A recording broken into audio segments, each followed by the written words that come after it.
कुछ बातें ऐसी होती हैं जो कहीं नहीं जाती हैं, सिर्फ सुनी जाती हैं। जो खबर हम आपको दिखाने जा रहे हैं उसमें सुनने के लिए कई मजेदार और कई विस्फोटक बातें हैं। बुधवार को लोकसभा में राहुल गांधी अपने विरोधियों पर खूब बरसे थे। गुरुवार को यानी कि कल नंबर था पीएम मोदी का। मोदी बोले और ऐसा बोले कि उनकी जो बात है वो तीर की तरह सीधे राहुल गांधी और सोनिया गांधी को चुभ गई।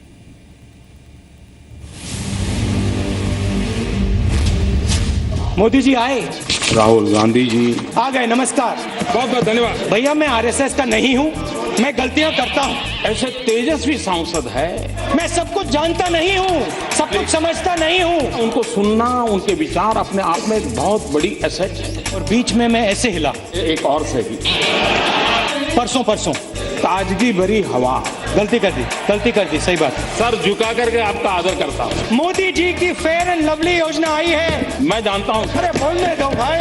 नए एमपी रुचि ले रहे हैं। जहाँ देखो, इंटरनेट में देखो बब्बर शेख, कितने शानदार विचार रखते हैं जी। टीवी में देखो बब्बर शेख, बहुत स्टडी करके मनरेगा चीजें समझने में बड़ा समय जाता है। अच्छी बात बोली, तो ऐसे थोड़ा मार दीजिए हाथ। आप कुछ बातें ऐसी हैं, थोड़ा सा मार दीजिए। अब आपकी बात सही है। स्पीकर मैडम, उम्र तो बढ़ती है लेकिन समझ नहीं बढ़ती है। सॉरी।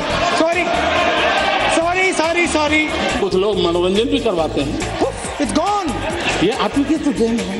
बड़े पावरफुल आदमी है नरेंद्र मोदी जी।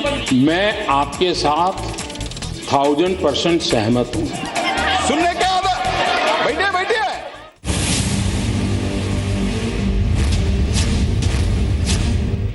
जेएनयू में कन्हैया खड़ा होता है, 20 मिनट का भाषण देता है। मैंने भाषण सुना। 20 मिनट में उसने हिंदुस्तान के खिलाफ एक शब्द नहीं कहा। उसको आप अरेस्ट करते हो। सार्वजनिक जीवन में हम सब लोग आंसरेबल हैं। कोई भी व्यक्ति हमें सवाल पूछ सकता है, पूछने का उसका हक है।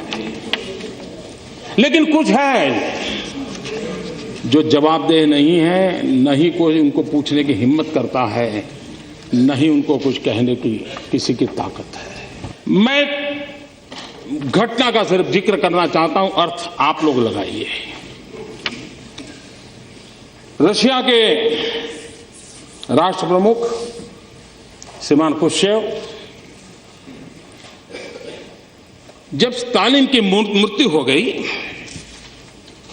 वो उनके साथी थे, तो स्टालिन की मृत्यु के बाद ये जहां जाते थे क्रुश्चेव, स्टालिन की बड़ी आलोचना करते थे।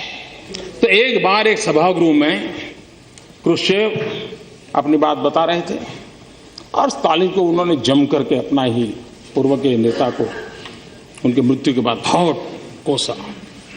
एक नौजवान खड़ा हो गया पीछे से, उसने कहा, मिस्टर क्रुश्चेव, मैं आपसे सवाल पूछना चाहता हूं। बोले, आप स्टालिन को इतनी गालियां दे रहे हो, इतना बदनाम कर रहे हो, उसके विरुद्ध जब वो जिंदा थे आप उनके साथ काम करते थे, तब आपने क्या किया? और कुछ पल के बाद क्रुश्चेव ने कहा, जिसने सवाल खड़ा किया है वो जरा खड़े हो जाओ।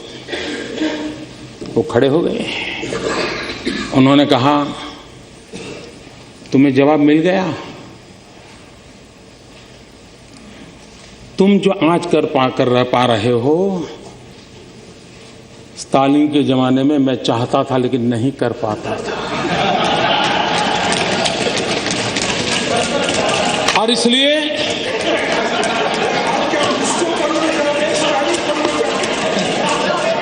इसको समझने में देर लगेगी, लेकिन इसमें कोई बादाम काम नहीं आएगी। आपको तो शायद थोड़ा समझ आ जाएगा, औरों के लिए मैं नहीं कह सकता। आप जेएनयू और रोहित वेमुला के पीछे क्यों पड़े हैं, मैं आपको बताना चाहता हूं। क्योंकि वो गरीब है, क्योंकि वो कमजोर है, क्योंकि वो दलित है, क्योंकि वो आदिवासी है। और आप चाहते हो कि हिंदुस्तान में गरीब वर्ग, आदिवासी वर्ग आगे ना बढ़े, पीछे का पीछा रहे। ये बात सही है कि आप बड़े सीना तान करके कह सकते हो कि मोदी जी चुनाव में भाषण करना अलग चीज है। तुम कहते हो गरीबी हटाओगे, लेकिन तुम्हें मालूम नहीं हम कौन है। अरे हमने गरीबी की जड़ें इतनी जमा दी है, इतनी जमा दी है। मोदी तुम उखड़ जाओगे, लेकिन इसे उखाड़ नहीं पाओगे।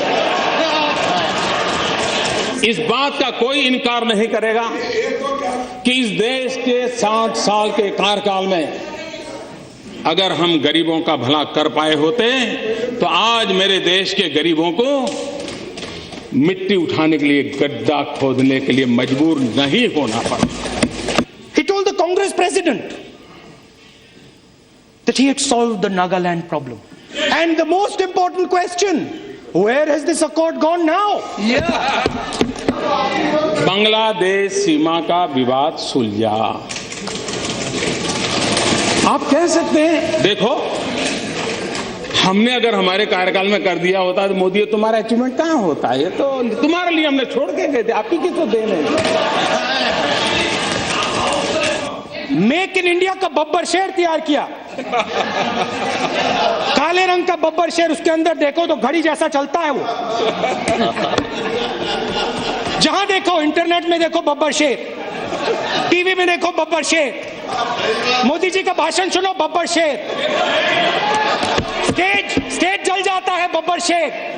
मेक इन इंडिया की मजाक उड़ा रहे हैं ना, मेक इन इंडिया की मजाक उड़ा रहे हैं। जाने ऐसा क्यों है कि हम लोग अपने देश की इमेज ऐसे बनाते हैं जैसे हम भीख का कटोरा लेकर के निकले हो, और जब हम खुद ऐसा कहते हैं तो दूसरे लोग यही बात और ज्यादा चीख करके कहते हैं और ज्यादा मजबूती से कहते हैं। ये मैं नहीं कह रहा हूं, श्रीमती इंदिरा गांधी कह रही। Listen to Rajnath Singh ji, listen to Advani ji, listen to Sushma Swaraj ji, listen, वो यहां है नहीं मगर मेरा भाषण सुनेंगे। Listen to your MPs, listen to us across the aisle here, we are not your enemies, we don't hate you. पर उपदेश कुशल बहु तेरे, जे आचर ही ते नर न घनेरे।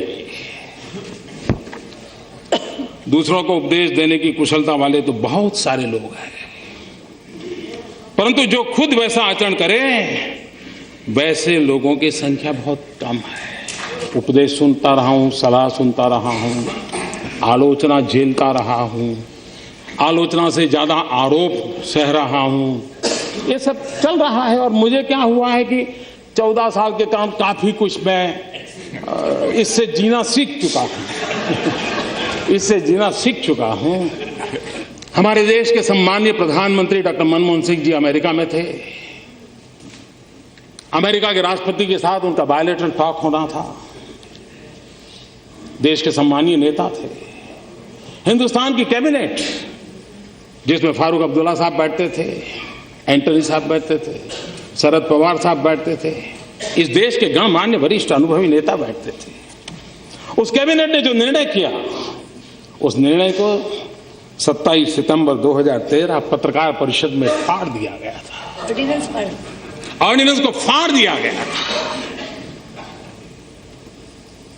अपनों से बड़ों का मान, सम्मान, आदर। मैं बहुत